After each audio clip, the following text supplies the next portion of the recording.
tudo bem? Gente, nós vamos fazer hoje um programa relacionado às incertezas da nossa era contemporânea. Quando a gente fala era contemporânea, fica parecendo uma coisa muito grande, muito extensa, né?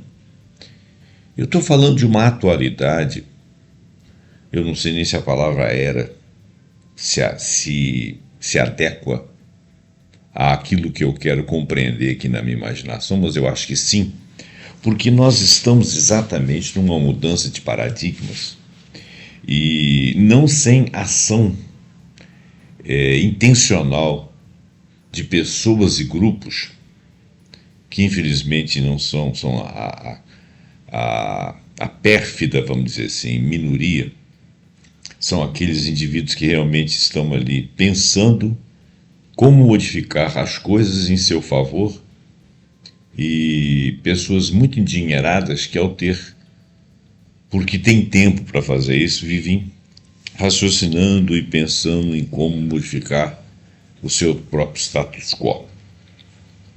Então são uma série de ações e de atividades nos últimos 40 anos, 40, 50 anos, que realmente mudaram a face do mundo, vem mudando a face do mundo muito precisamente, mais aceleradamente nos últimos 5 a 8 anos, em que as coisas vinham sendo preparadas para estarem hoje muito diferentes. Eu não vou dizer que seja exatamente no controle dessa meia dúzia que assim quer mudar tudo a seu favor, porque eles também não são deuses.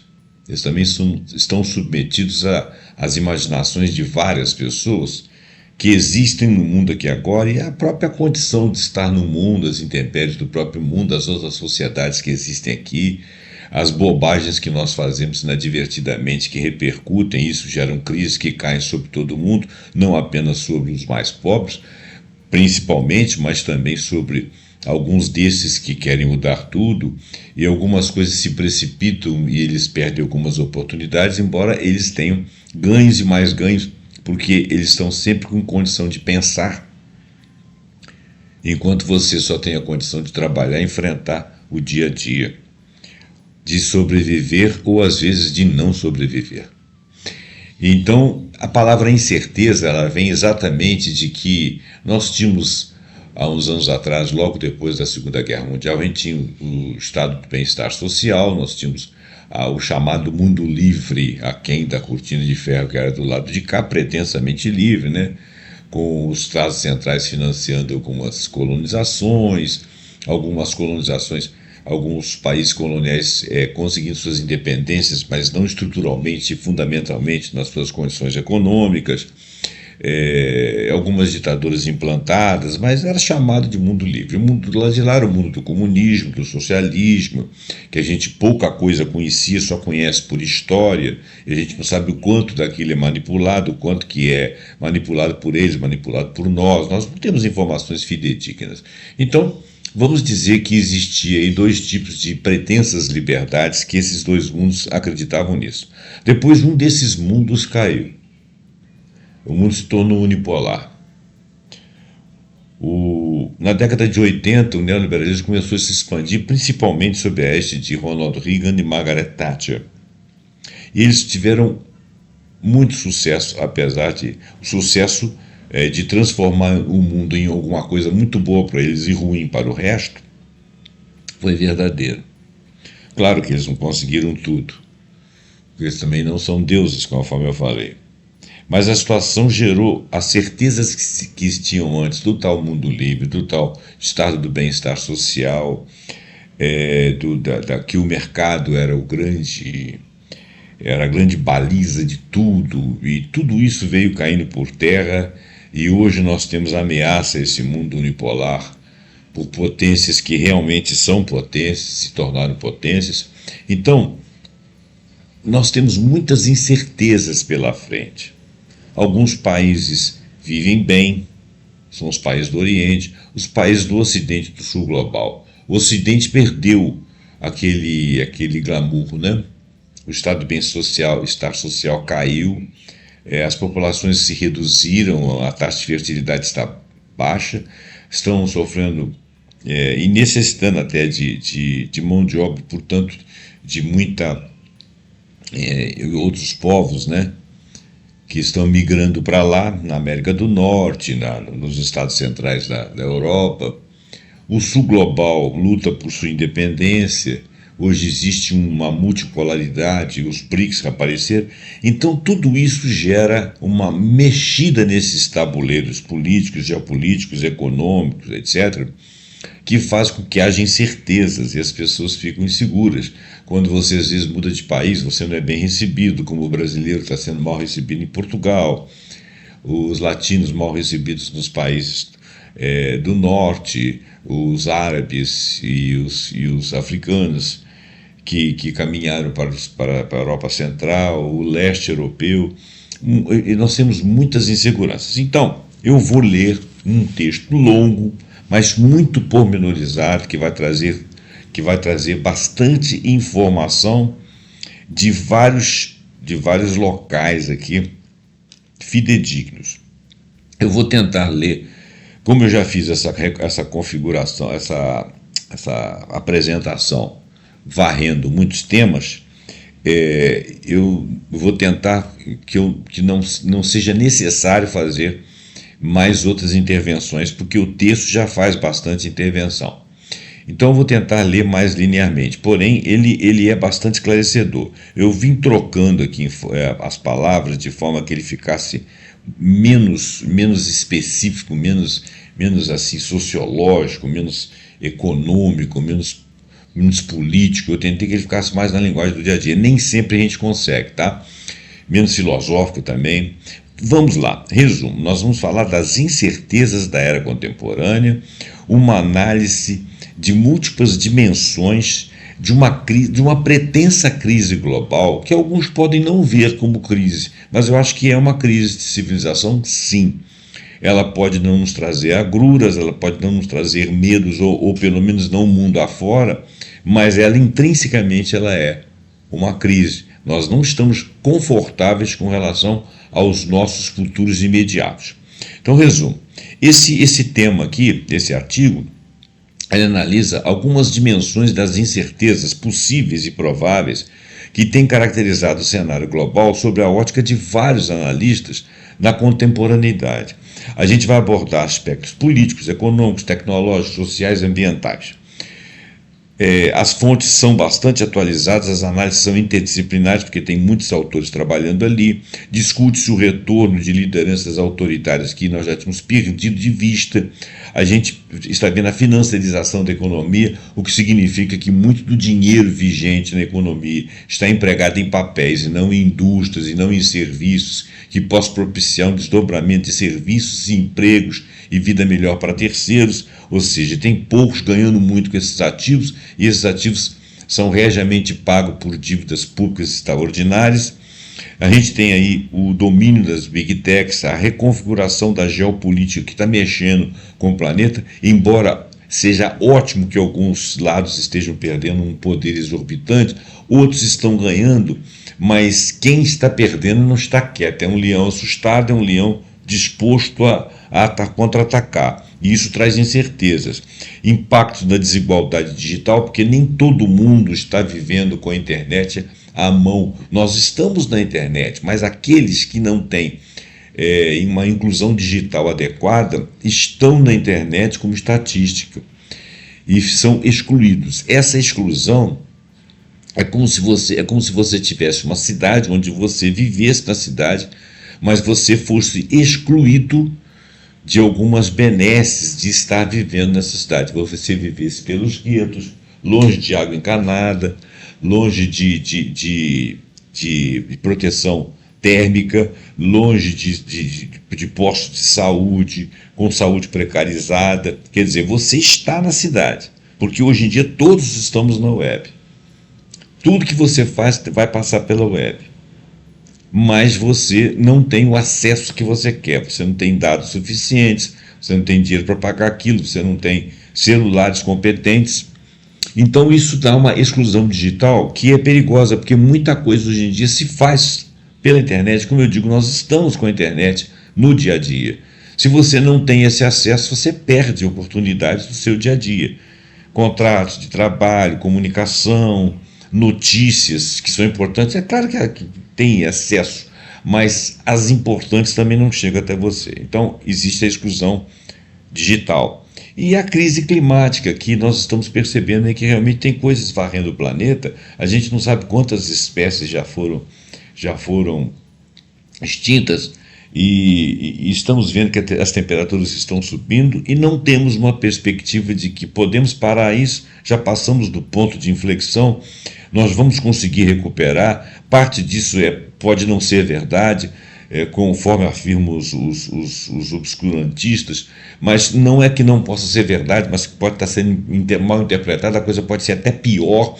Quer dizer, a gente vive essa crise realmente, inclusive que os cientistas não têm absolutas certezas de todas as coisas que parecem ruins, que talvez possam ser piores, ou que possam ser levadas para outro lado e deixar de serem ruins. Nós não temos esse entendimento, e isso nos deixa com uma certa incerteza, porque nós estamos dentro do fenômeno. Então, o objetivo então é compreender como que essas forças interagem, modam um mundo em transição, marcado por instabilidades e desafios sistêmicos. Na primeira metade dessa década de 2020, a gente já foi marcado aí pela Covid, e foi um prenúncio de uma série de transformações que vieram colocar em xeque as nossas estruturas, as políticas econômicas, sociais, que já estavam consolidadas.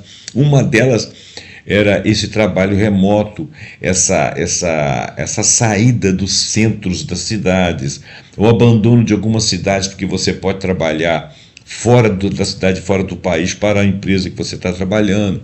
Nesse momento agora, as empresas estão tentando fazer com que o home office volte para o centro dos locais de trabalho, conforme era antigamente, até por uma questão de você estruturar melhor o trabalho, ter convivência melhor, e está havendo uma certa resistência das novas gerações a voltarem aos ambientes coletivos de trabalho, onde muitos preferem continuar nos seus home offices.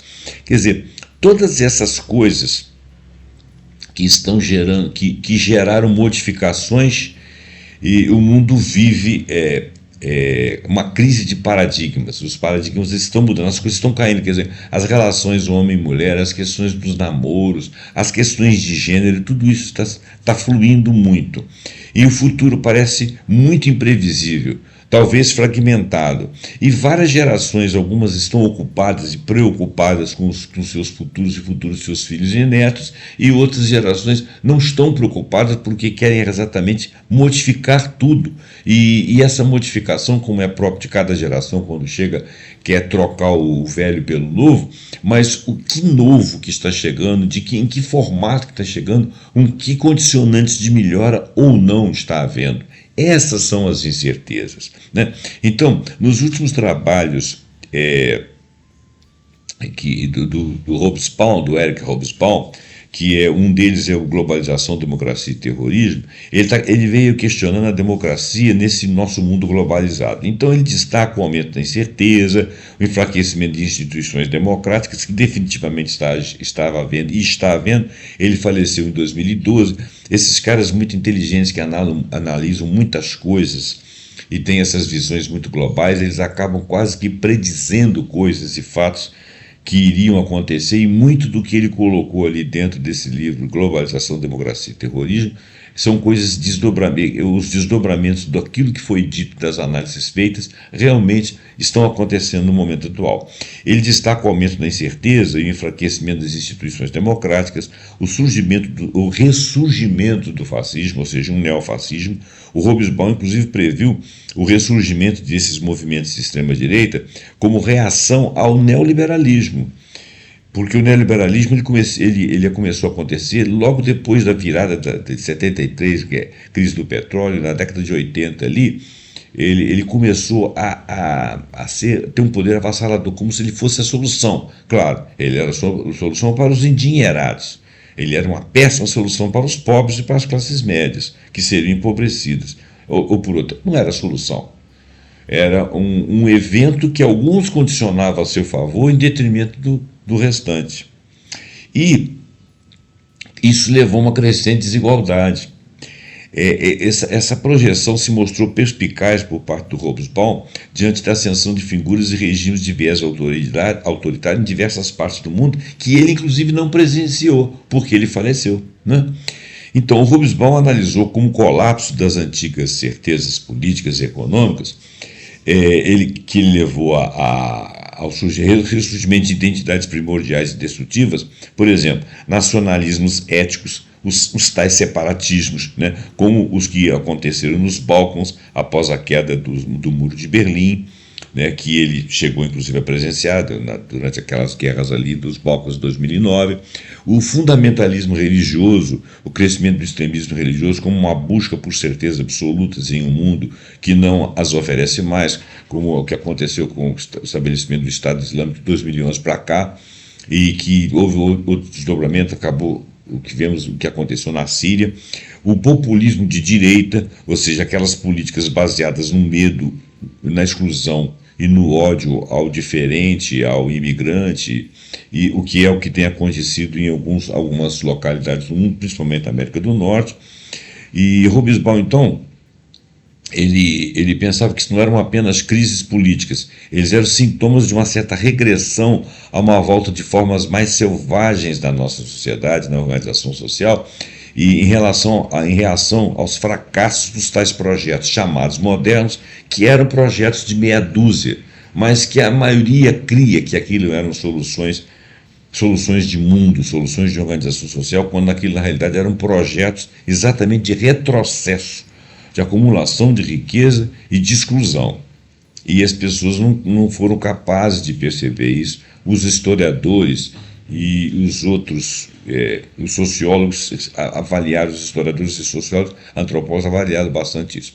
Instabilidade política global, então, se torna evidente pelas lideranças autoritárias. Por exemplo, esse Leão do Norte lá que foi reeleito, né, que parece uma pessoa completamente fora da configuração, totalmente imprevisível, ou se faz de imprevisível, ou talvez esteja até ficando senil, a gente não sabe. Ele tem uma agenda nacionalista, mas que, com as suas ações dentro daquilo que ele faz contra os terceiros países, que acabam se tornando contra ele próprio, ele não se mostra muito inteligente como nacionalista. Mas, assim, exclusivista com relação ao seu povo, ele tem uma agenda transnacional.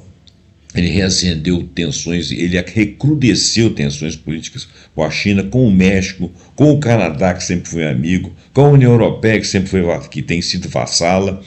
E esse fenômeno tem sido observado também em países como a Hungria, na Turquia, na Índia, esteve no Brasil, graças a Deus. Por enquanto, nós estamos com um governo um pouco mais inteligente, onde líderes com traços autoritários desafiaram instituições democráticas, promoveram discursos polarizadores, ficaram fazendo o tempo todo aqueles barulhos e aquelas coisas midiáticas, enquanto as suas ações governamentais dos seus ministros estavam destruindo as balizas de conquistas brasileiras de muito tempo. E isso aconteceu em outros lugares também. O Fórum Econômico Mundial alertou para o aumento da desinformação, com o risco a curto prazo alimentando a polarização e minando a confiança pública em várias coisas, por exemplo, nas governanças, nas questões de saúde, nas questões de crença de certas lideranças que foram combatidas como se fossem péssimas, e isso tudo tirou o norte de muita gente. O feudo digital e a economia financeira. A economia global está cada vez mais dominada por estruturas financeiras e digitais. O conceito de técnico-feudalismo, que inclusive eu tenho um vídeo sobre isso, dá uma olhada lá porque ele é bastante esclarecedor, cunhado por Yanis Varoufakis, que é um ex-ministro grego da economia, descreve o poder concentrado das Big Techs, como Amazon, Google, Meta, Apple, etc., que controlam dados, serviços e decisões políticas sem produzir qualquer bem tangível. E essas financiarizações reduzem as oportunidades de emprego e produção, enquanto o endividamento das famílias e das empresas cresce. Porque as empresas continuam pagando impostos, as empresas continuam tendo as suas demandas, e quando alguém passa por cima disso aí e cria uma forma de chegar à clientela sem passar e sem a despesa que aquelas empresas têm, eles quebram muitas empresas. E essas empresas precisavam ser defendidas por governantes, por economistas, mas isso não acontece. A ONU projeta que o crescimento global desse ano vai ser 2,5%. E ele estava previsto para quase 3%, devido a essa turbulência financeira e conflitos comerciais. Eu não sei se nós temos que ter sempre crescimento, né? Já discutimos isso aí várias vezes. Mas, de qualquer maneira, se o crescimento estava projetado e não se conseguiu atingi-lo, é porque realmente a economia vem sofrendo abalos.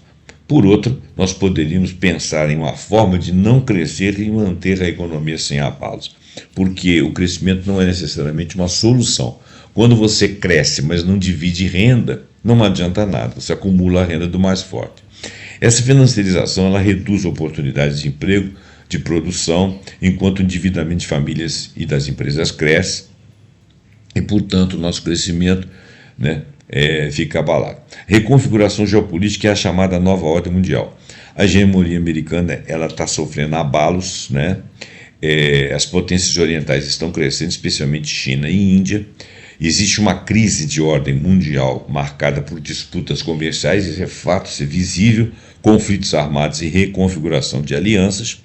O instituto chamado Tricontinental, que é o Instituto for Social Research, mapamundi.org.br, se você quiser ir lá procurar, ele destaca que está havendo uma transição de ordem multipolar, com o aparecimento dos BRICS, né, ganhando protagonismo, e o Império do Norte perdendo protagonismo e atacando uma atiradora giratória a todos os lados para ver se consegue ganhar na base da intimidação. A revista Fórum, ela aponta que a polarização interna, crises econômicas, perda de influência externa, tem indicado um declínio do Império Americano que é visível, tá? E esses fatores são comparados com os antigos impérios, o Império Britânico, o próprio Império Romano, entre outros, né? Vários fatores econômicos, políticos, militares são frequentemente citados para indicar esse tal declínio gradual da influência americana no cenário mundial.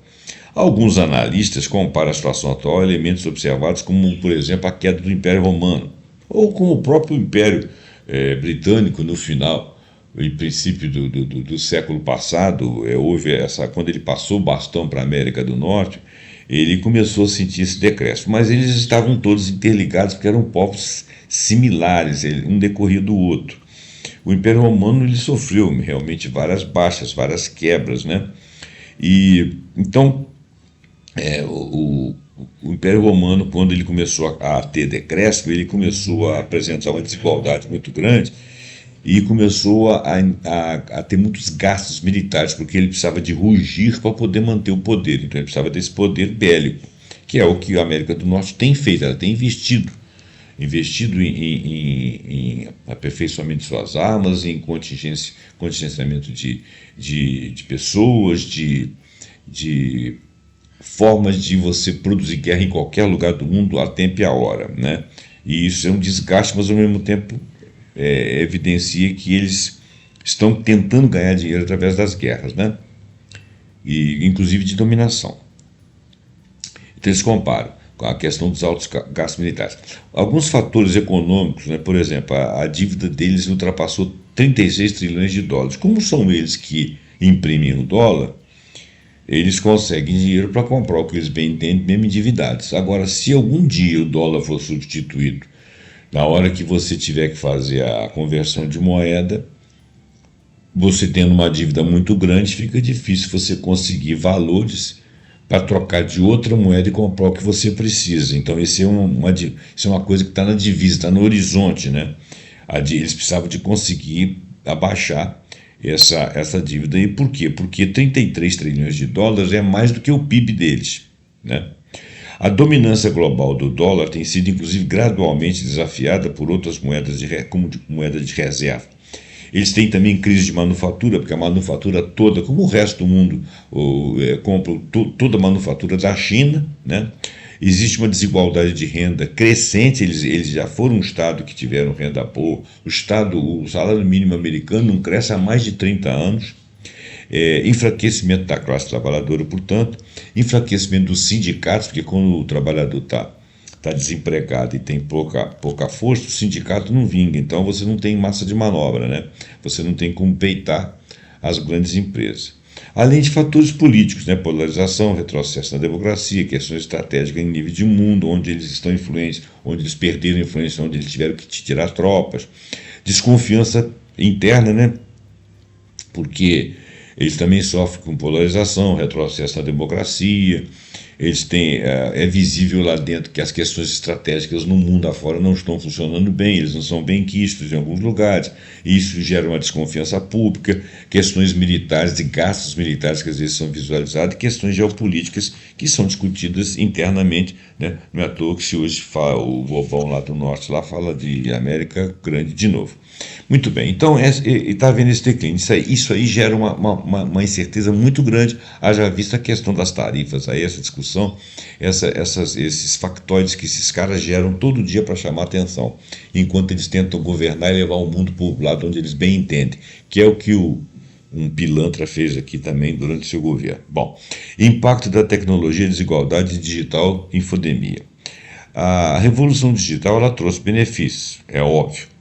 Claro, é uma evolução, mas ela trouxe riscos. Claro, como tudo que traz benefícios também traz riscos, óbvio. Porém, a desigualdade digital ela exclui milhões de pessoas do acesso à educação, à saúde e serviços financeiros. Não é só de você ficar desinformado, não. É que hoje em dia você tem muita coisa da educação dentro da web. Você tem muita coisa associada à saúde dentro da web. Você tem muita coisa ligada ao sistema financeiro dentro da web. Você paga coisas dentro da web. Você faz consultas. Você marca consultas, né? Você baixa apostilas, você faz contato, você tem aulas à distância. Quer dizer, quando uma parte da população não tem acesso a isso, ela perde acesso à web, ela perde acesso à educação, saúde e serviço financeiro. No Brasil, 10% da população ainda não tem acesso à internet. E quando tem é precário. É aquele regime de dados que acaba no meio do mês. 35% das pessoas de baixa renda ficam desconectadas durante o dia por falta de franquia de dados. Então, essa exclusão é complicada para o mundo que vive hoje em dia. É como se você começasse a dosar a quantidade de ar. É como se você começasse a impedir que as pessoas se deslocassem pelo transporte público. Quer dizer, tem que haver uma coisa mais imparcial. Mais gente tem que estar lá dentro, né? A infodemia, que é o excesso de informação muitas vezes falsa, é apontada como um dos principais riscos globais, dificulta o discernimento público, alimenta teorias conspiratórias, alija a pessoa de lugares e centros e aprendizados que ela deveria ter, porque aquele ali é visto como uma conspiração. Então, o problema de atualização das notícias de maneira rápida nos feeds, que impede que as análises sejam mais argutas, ou mais pormenorizadas, ou que os fatos não tenham tempo de ser conferidos, né? Ou que você não tenha tempo de argumentar, além das informações divididas em bolhas que acentuam a polarização, quer dizer, informação que vai para uma bolha e que não vai para outra, que fica parecendo que uma bolha é bem informada e que a outra não sabe de nada, quando aquilo ali é uma mentira. A concentração de poder nas Big Techs, as empresas de tecnologia, Alphabet, Google, Apple, Microsoft, Amazon, Meta do Facebook, é um dos maiores vetores de incerteza da época atual. Por quê? O domínio delas se manifesta em múltiplas dimensões. Por exemplo, valor de mercado, controle de dados, influência setorial e geopolítica. Podemos traduzir isso da seguinte maneira: as Big Techs elevam as incertezas de nossa era ao concentrar influência e controle sobre os dados. Nós vamos ver sobre isso. Economia política e sobre o tecido social, porque ela manipula o tecido social. Esse domínio leva a preocupações sobre privacidade, desinformação, concorrência, impactos na democracia, dependência tecnológica, em um cenário global que ainda não encontrou uma regulamentação efetiva para lidar com essas gigantes, porque elas estão acima, pelo poder delas, acima dos próprios governos. Os valores financeiros e os movimentos financeiros e os valores das Big Techs são tão altos que eles são acima do PIB de muitos países. E elas, juntas, só são superadas pelo PIB dos Estados Unidos ou da China. Controle de dados, o que vem a ser? As Big Tech controlam dados por meio da coleta massiva de informações, Mas que informações? Todo tipo de informação. Você está ali dentro, você está comprando na farmácia, você está comprando sapato, você está navegando a esmo, você está optando por isso e não optando por aquilo, vendo um filme de um lado, vendo um filme do outro, pesquisando sobre o remédio, pesquisando sobre educação, pesquisando sobre tema. Tudo isso são dados que ela vai acumular. Então, nas navegações, nas redes sociais, nas compras, as mais diversas compras, em seu processamento e análise, são utilizados para personalizar os serviços, e isso custa dinheiro, né? Direcionar anúncios, e isso custa dinheiro, porque o camarada ele vende um espaço de anúncios que ele sabe que é efetivo ir para um lado e não ir para o outro. Né? E treinar a inteligência artificial. A inteligência artificial está chupando tudo quanto é tipo de informação para ter o mundo na sua mão. Né? O controle também se manifesta na gestão de infraestrutura, por exemplo, como armazenamento na nuvem. Você tem quantas empresas têm arquivos nas nuvens, né? E na obtenção de receitas por meio desses dados, porque elas vendem esses dados para alguém. Né? Com desafios relacionados à sua privacidade, porque ali está ali a sua saúde, está ali as suas preferências, segurança e conformidade com a lei, como a lei geral de processamento de dados aqui do Brasil. Bom, então nós temos dados e estatística aqui de valor de mercado das Big Techs aqui. A Microsoft vale 3,7 trilhões, a Apple 3,12 trilhões, a Nvidia 4,16 trilhões, a Alphabet do Google 2,21 trilhões, a Amazon 2,34 trilhões, a Meta 1,79 trilhões. Você somando isso tudo aí, você vai ver que dá o PIB de maior parte dos países. E tem áreas de atuação, né? O Microsoft é software, nuvem, a Apple são dispositivos como iPhone, serviços de sistema, a Nvidia são chips para IA, os data center, a Alphabet é busca, publicidade digital, Android, nuvem, a Amazon é e-commerce, as nuvens também, a logística, o Meta são as redes sociais, o Instagram, o WhatsApp, as comunicações. Exemplo de domínio financeiro. Os valores exponenciais. 7 das 10 empresas mais valiosas do mundo de 2025 são gigantes digitais. Nvidia, Microsoft, Apple, Amazon, Alphabet, Meta e Broadcom.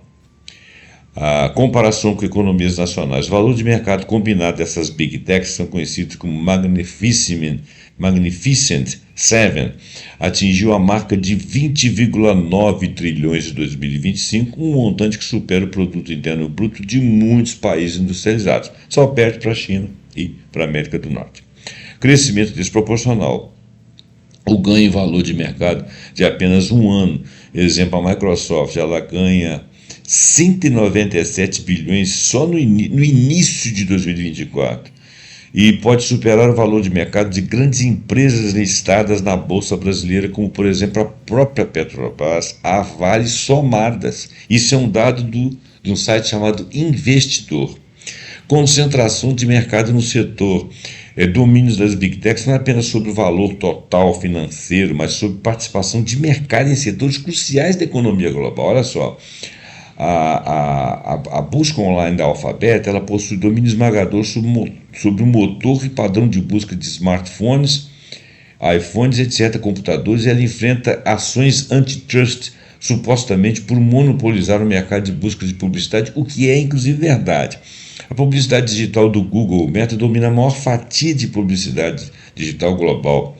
Pequenos e grandes negócios dependem criticamente dessas plataformas. Se elas resolverem não apoiar você ou não veicular você, você morre digitalmente e, portanto, você morre para o mercado. Né? O Google Ads, o Facebook Ads, o Instagram Ads, que são as plataformas em que você impulsiona os seus produtos, a computação de nuvem da Amazon com a AWS, a Azure da Microsoft e o Google Cloud do Google controlam a infraestrutura digital.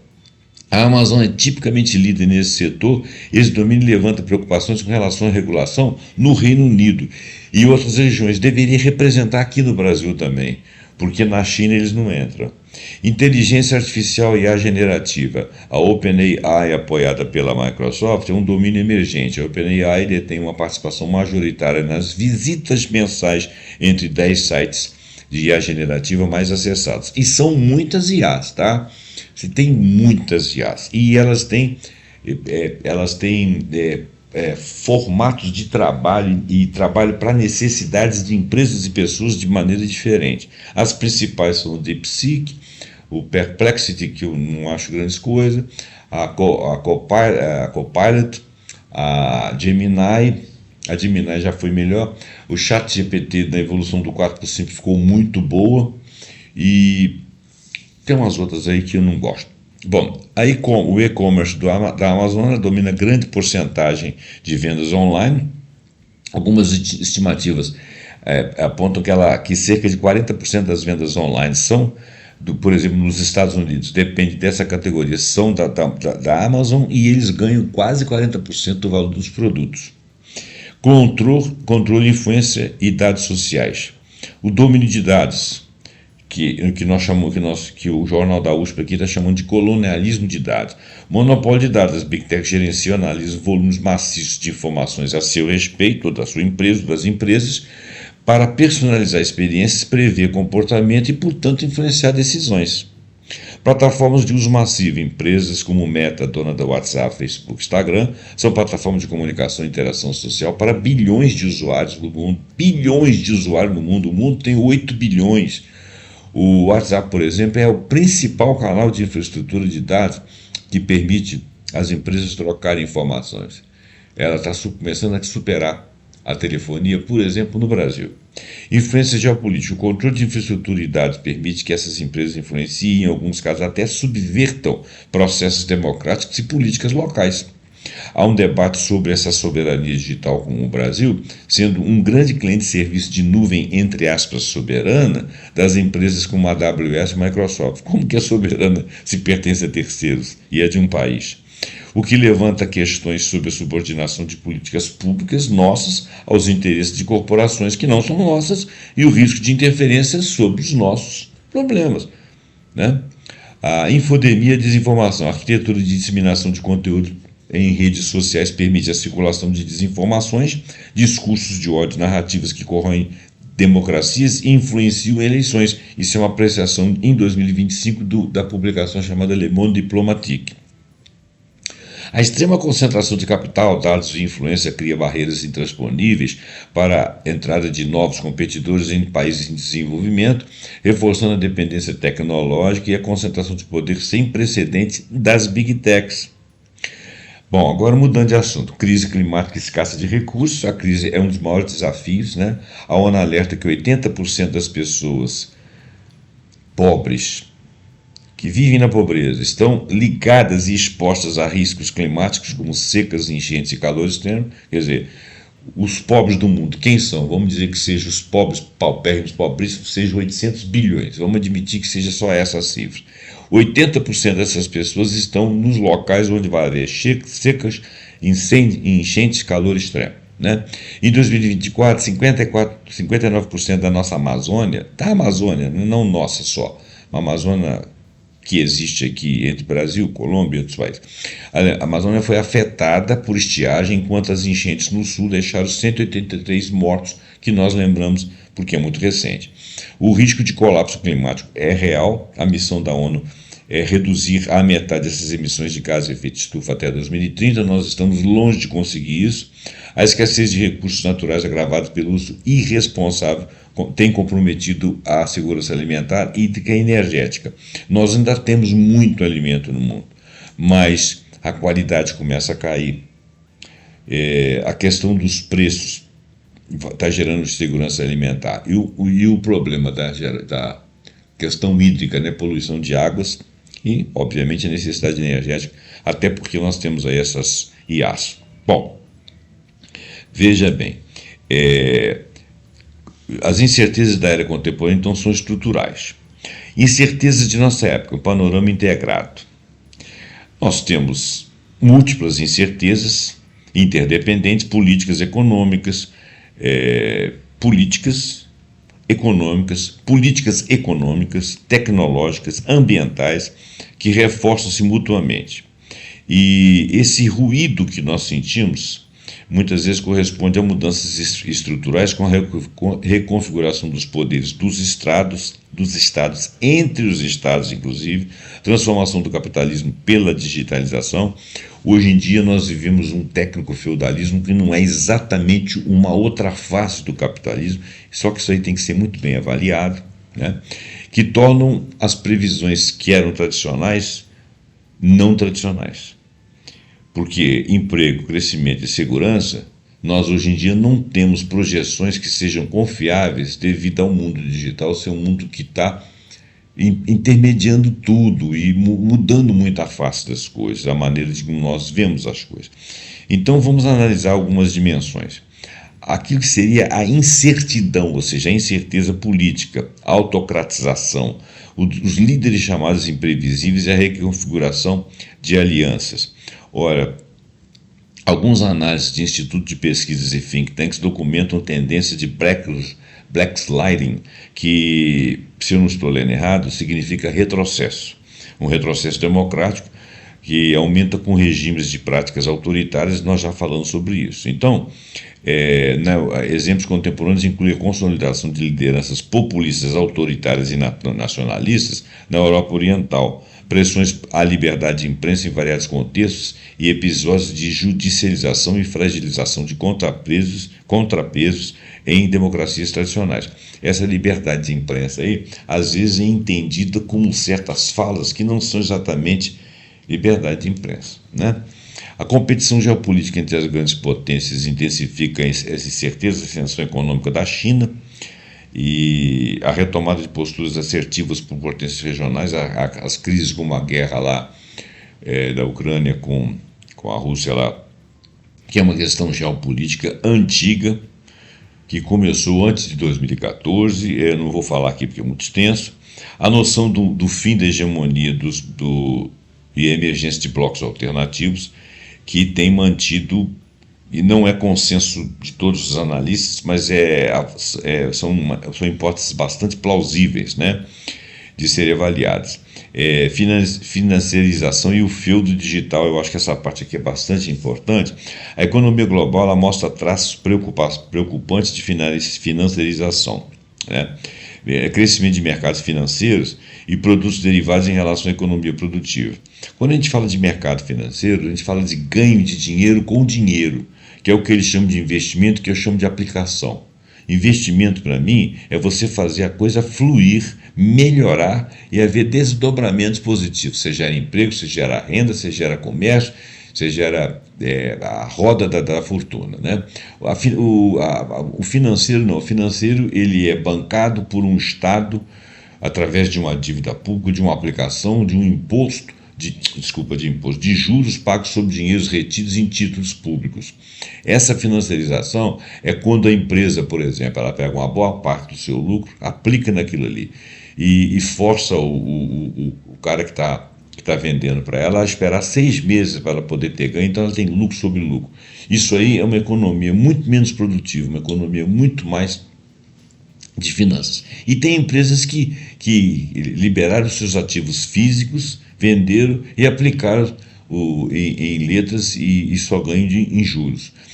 E não produzem nada, não empregam ninguém, né? Então, toda a economia derivada desse tipo de coisa aí, que não é economia produtiva, ela gera uma concentração de renda e poder em conglomerados digitais que extraem dados e capturam o mercado sem necessariamente produzir qualquer valor tangível na cadeia tradicional da manufatura. Então, por exemplo, a Shoshana Zuboff, que é uma autora, ela documenta como que ela chama de capitalismo de vigilância, confere poder a grandes plataformas digitais sobre o comportamento, sobre mercados publicitários e até sobre decisões políticas, gerando novos vetores de vulnerabilidade, ou seja, nós já falamos de concentração de dados, dependência de infraestruturas privadas, por exemplo, o cabeamento é todo ele feito por empresas privadas e até as empresas governamentais dependem desse cabeamento, influência sobre a opinião pública, porque eles são mídias e eles não prestam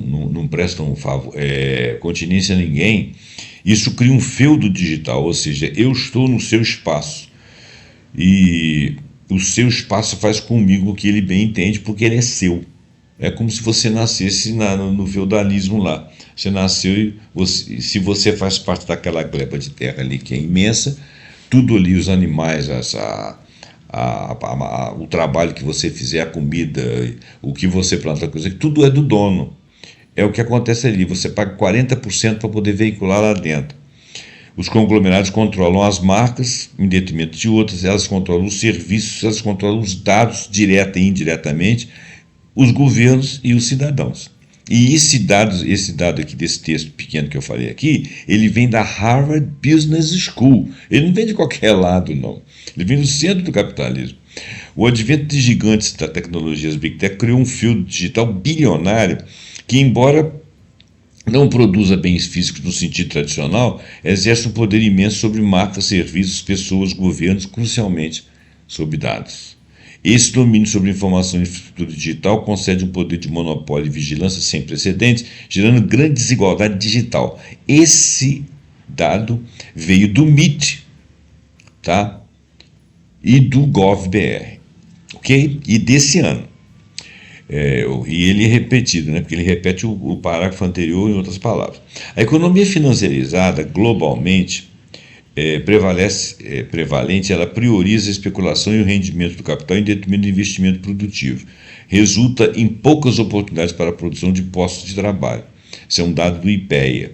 Essa dinâmica, combinada com incertezas geopolíticas e flutuações de juros globais, leva a um aumento de endividamento de empresas e famílias, tornando as economias locais frágeis a choques externos. Esse é um dado da CNN. A própria instabilidade fiscal de muitos governos e dívidas públicas elevadas restringe a marca de manobra para políticas anticíclicas, que é aquela política que age para deter uma aceleração demasiada ou para melhorar um desempenho se houver uma retração, né, que são as políticas anticíclicas. Né? Então restringe a margem para essas políticas anticíclicas, intensificando o risco. Isso também é um dado da CNN e do Inter, e da publicação no campo jurídico chamado J. Paralelamente, os balanços públicos e privados mostram níveis elevados de endividamento. Relatórios do FMI e instituições financeiras internacionais têm apontado que a dívida pública e privada dos países, né, e atingiu patamares históricos em muitos países, o que reduz a margem de manobra fiscal e torna as economias muito vulneráveis a choques, aumentos de juros repentinos, choques de confiança, ruptura nas cadeias de suprimento, porque o cara às vezes não pode comprar, não pode repor, não pode comprar peça. A combinação de alto endividamento, tarifas e sanções econômicas, que tem sido instrumento de guerras econômicas aí dos leões do norte aí, e a desorganização das cadeias globais amplia a incerteza de crescimento, a incerteza se vai ou não haver emprego para aqueles que estão acabando de sair do ensino médio, dos ensinos técnicos ou das universidades no mundo todo, especialmente nas economias locais menos integradas a cadeias resilientes, que são economias mais fracas. Esse dado é um dado do FMI. Produção, emprego e reestruturação do trabalho.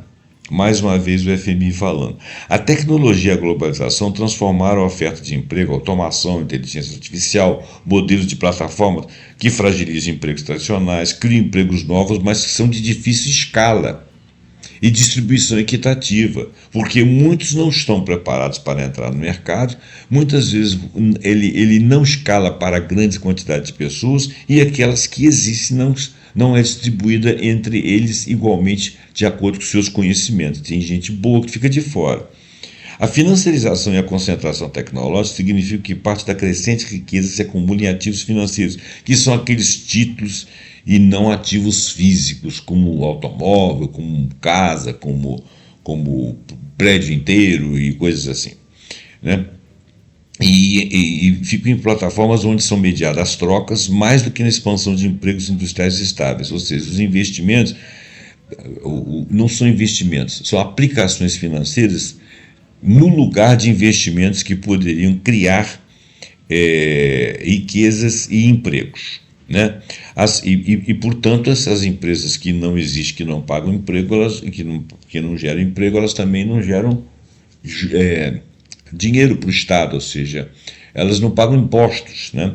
As economias locais, então, e a maioria dos países tem problema de de cobrar, o Brasil nem cobra, sobre dividendos de riquezas, né? Quer dizer, o cara ganha o dinheiro dele e fica com o dinheiro limpo. Assim, economias locais enfrentam incertezas sobre onde e como serão geradas oportunidades de trabalho.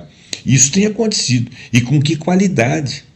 Num contexto de competição geoeconômica e mudanças tecnológicas rápidas, enquanto as pessoas estão nas universidades, nos cursos técnicos, se esforçando para serem competentes em alguma coisa, para um mercado que está cada vez mais enxuto. Mundialmente, relógios de decisão empresarial e planejamento público ficam mais difíceis quando o horizonte de retorno e modelos de negócio mudam com frequência. Isso é um dado do FMI. Olha só, gente. É o centro do capitalismo que está falando isso. As plataformas mediam trocas, matam economias locais. Por exemplo, se você compra sapatos pela internet, você substitui uma loja física que paga imposto, contrata pessoas, paga INSS, paga aluguel. É isso. Quando é reformada, ele gasta material, compra de uma loja de material de construção, compra luz, paga energia elétrica. Você substitui isso tudo por um único clique na internet e o sapato chega na sua casa. É bonito, né? Aí isso chama-se evolução. Muito bem, mas gera crise. Tecnologia, desigualdade digital e o tal isolamento social. A transformação digital traz benefícios, é óbvio. Produtividade, conectividade, inovação médica, por exemplo.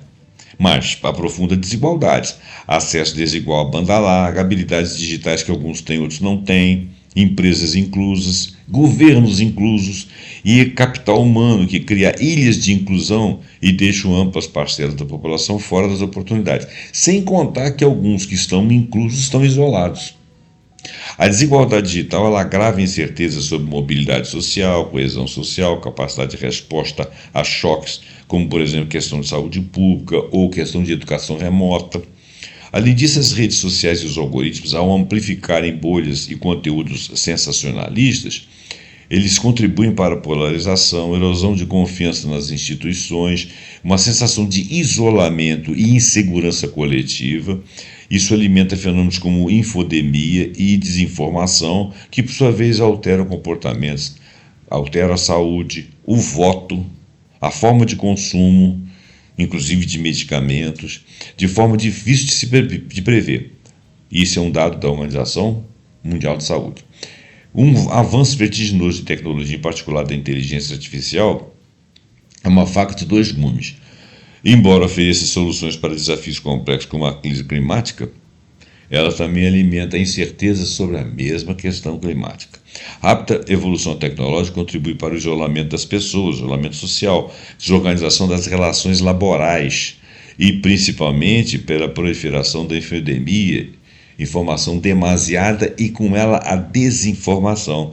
Facilidade com que narrativas falsas venham se espalhar nas redes sociais, venha minando a coesão social, a capacidade de reação coletiva a crises, como se viu durante a pandemia. Gente, isso está acontecendo mais do que nunca. Tá?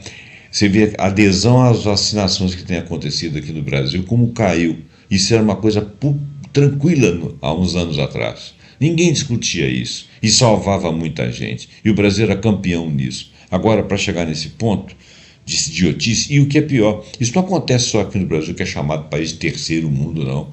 Que tinha inclusive sucesso na área. Isso acontece em países de primeiro mundo, de gente pretensamente informada. Quer dizer, olha o que o digital é capaz de fazer, mesmo com gente capacitada. É muito complicado isso tudo. A experiência da pandemia e os eventos geopolíticos subsequentes revelaram essa facilidade de cadeias altamente otimizada para custo. O just in time, que eles dizem que é o momento certo. Né? Países e empresas passaram a repensar dependências, relocalizando, diversificando fornecedores, impondo restrições por segurança estratégica. E, ao mesmo tempo, o uso de sanções econômicas como instrumento geopolítico e guerra de tarifas aumenta a volatilidade do comércio internacional, elevando os custos repentinamente e se tornando imprevisíveis para as empresas sobreviverem, porque elas dependem de insumos globais. Elas não estão ligadas apenas no local onde elas estão. Relatórios da OMC, WTO e órgãos internacionais apontam para um processo de reglobalização muito mais fragmentado, com um foco em segurança e sustentabilidade, não apenas em eficiência de custos. Essa reglobalização é uma reestruturação daquilo que é global em outros moldes. Por quê? Porque aquelas instituições, o OMC, parará, perderam muito do seu valor e perderam das suas capacidades de intermediar essas coisas. Isso é um dado da própria OMC. Crise climática. Talvez a mais abrangente incerteza seja a crise climática global. Mau uso de recursos naturais e emissão continuada de gases estufa leva à escassez de recursos, intensificação de eventos extremos, secas, inundações e incêndios. Isso tem acontecido. Veja bem, mais de 1,1 bilhão de pessoas vivem na pobreza. Eu falei 800 milhões, né? 1,1 bilhão. Sendo que mais de 690 milhões estão em pobreza extrema. Ou seja, eles têm menos de $2,15 por dia. Outros 2,8 bilhões vivem com rendas entre 2,15 e 6,85, o que os torna muito vulneráveis a choques econômicos, embora eles não estejam na pobreza extrema. E cerca de 80% dos mais pobres, nós já falamos, vulneráveis no mundo, que é quase 800 milhões de pessoas, eu tinha falado 800, quer dizer, de 1,1 bilhão de pessoas que vivem na pobreza, 690 milhões vivem na extrema, 2,8 bilhões vivem com rendas que dá para eles viverem, mas eles são bastante vulneráveis, e 900 milhões de pessoas estão diretamente expostas estão na pobreza extrema, mas estão expostos a riscos climáticos, calor extremo, inundação, secas, poluição de ar e poluição, inclusive, de metais, etc. Por causa de águas, por causa de lençóis freáticos, né? Então, esses 900 milhões de pessoas são pobres, entre eles, de pobreza extrema. Em 2024, quase 60% da Amazônia foi afetada por estiagem, enquanto que no sul aqui nós tivemos aquelas incêndios, já falei sobre isso. Relatório do IPCC e análises correlatas mostram que a crise climática já altera padrões de produção agrícola, disponibilidade de água, frequência de eventos extremos e risco de infraestruturas. Lugares que você não tem mais as populações ribeirinhas podendo pescar, que já afetou a economia global. Má gestão de recursos, uso excessivo, poluição, degradação, agrava a escassez. A crise climática, além de seus custos ambientais e humanos, ela projeta imensos impactos socioeconômicos. O Banco Mundial alerta que, sem medidas urgentes, que tudo indica que não serão tomadas, a mudança climática pode levar a mais de 100 milhões de pessoas à pobreza até 2030, quer dizer, além dos 900 bilhões, em mais 100 bilhões. E a incerteza sobre o futuro do clima exige reconfiguração do presente, né?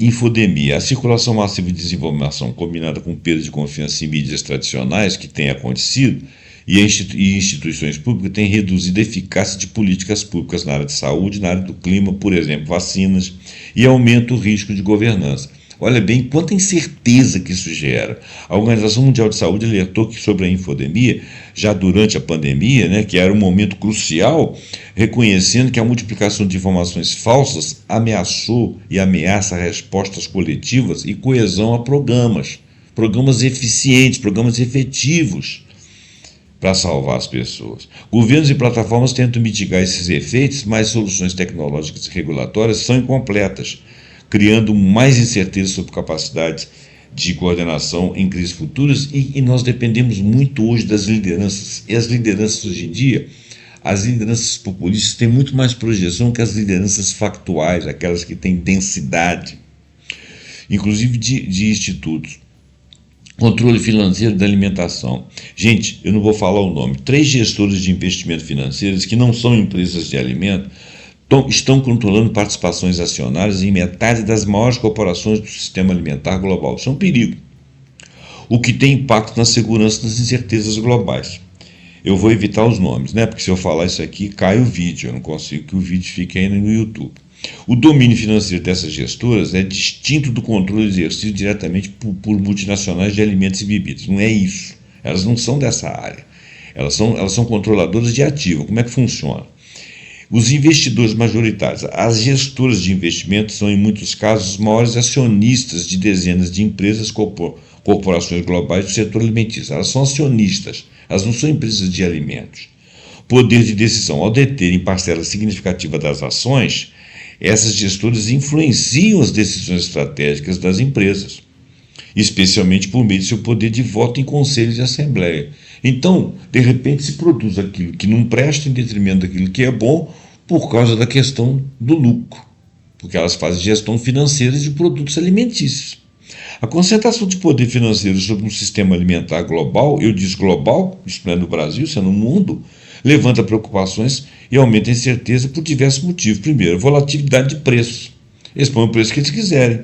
A especulação financeira sobre commodities alimentares motivada por busca de lucros pode aumentar a volatilidade de preços, impactando diretamente o acesso da população a alimentos e agravando a insegurança alimentar que já existe. Prioridade do lucro. A pressão dos investidores por retorno financeiro pode fazer com que as empresas priorizem o lucro em detrimento de práticas que garantam a resiliência do sistema alimentar. Isso pode levar à produção de alimentos com menos nutrientes, com mais aditivos. Falta de resiliência. A busca por eficiência e o domínio de poucas empresas levam à uniformização da produção, quer dizer, todo mundo começa a produzir a mesma porcaria, do mesmo jeito, que se torna mais vulneráveis a choques externos, como eventos climáticos extremos ou conflitos. A diversificação da produção e distribuição é essencial para que você tenha uma cadeia resiliente. Monopólio e oligopólio. A concentração de mercado em poucas empresas diminui a competição, o que pode levar os preços a ficarem mais altos para os consumidores e, portanto, você tem menos diversidade de produtos. Bom, o que nós temos pela frente? Nós temos que fortalecer instituições e transparência. Democracias resilientes dependem de contrapesos, mídia livre, instituições públicas transparentes. Investimentos em supervisão independente, educação cívica, proteção de direitos que reduzem o risco de erosão institucional e educação, para que as pessoas possam observar isso. Né? Políticas industriais e laborais adaptativas. Políticas públicas devem mitigar a transição tecnológica, requalificando redes de proteção social, incentivos à produção local e estratégia para converter mudança tecnológica em oportunidade de trabalho para as pessoas. Porque a gente não vive pela tecnologia, a gente vive por nós, pessoas. Regulação de poder digital, regulação antitrust, proteção de dados e frameworks de governança para plataformas poderem limitar a tendência do feudo digital, ou seja, de manter você preso a uma estrutura em que você não tem poder nenhum sobre ela, né? E preservar a competição e direitos cívicos. Resiliência climática e gestão de recursos, investimento em adaptação, infraestrutura, agricultura resiliente, gestão hídrica e energética, compromissos de mitigação que reduzem as magnitudes dos choques que são esperados, combater a infodemia. Políticas combinadas, alfabetização, midiática, transparência algorítmica, cooperação entre plataformas com autoridades de saúde e outras autoridades governamentais. Mundo afora, são necessárias para restaurar a confiança e eficácia de respostas coletivas. Muito bem. Gente, nós tivemos aqui uma série de referências, não vou lê-las. O vídeo ficou muito grande, eu queria que ele ficasse menos de uma hora, mas não consegui. De qualquer maneira, eu agradeço aqui, espero que você tenha feito bom proveito desse vídeo. Se você é um estudante, assiste outra vez.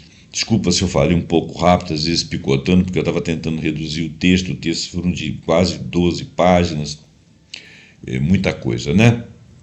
Então dá uma relida, dá uma revisada no texto aí, pega os pontos mais importantes. Você que não é necessariamente estudante, nós estamos realmente, eu acho que a humanidade sempre teve crises, mas no momento atual nós temos tanta coisa no mundo acontecendo, e o mundo é tão uma aldeia global, onde tudo repercute em tudo, que realmente a crise global é uma crise substancial.